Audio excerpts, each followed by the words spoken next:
Attention all SS members pensioners. Mas malaking reserve fund, sigurado dagdag pensyon. Magandang araw po sa ating manonood. Welcome po muli dito sa ating channel na Chas Infos and Updates.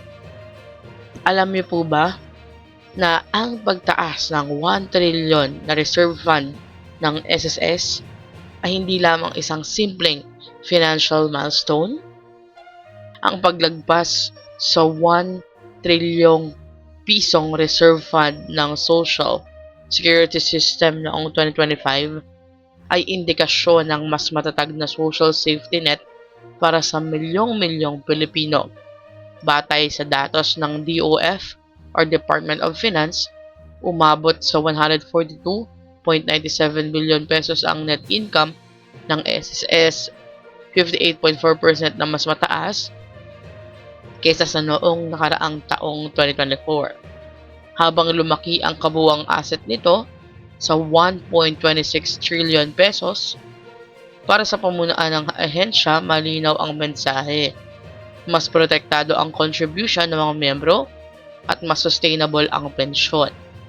Ano ang advantage sa members at pensioners nito?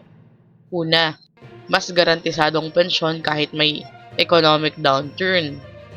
Ikalawa, taunang dagdag pensyon na nagsimula na nga noong 2025 hanggang sa 2027 para sa retirement, disability at survivor pensioners.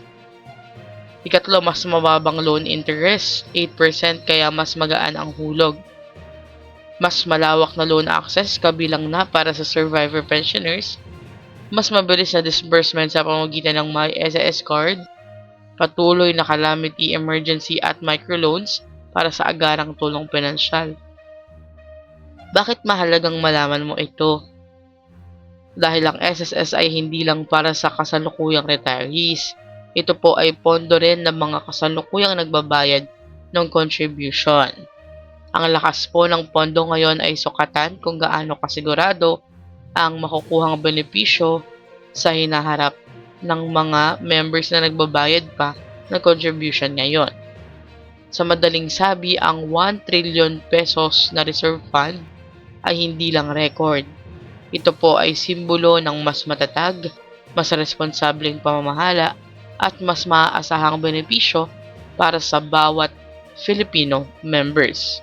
Kaya naman po, nais din nating batiin at i-congratulate ang management ng SSS para sa pagkakaroon ng 1 trillion pesos reserve fund para masiguro na maibibigay ang mga pensyon ng mga pensioners sa ngayon at pensioners sa hinaharap.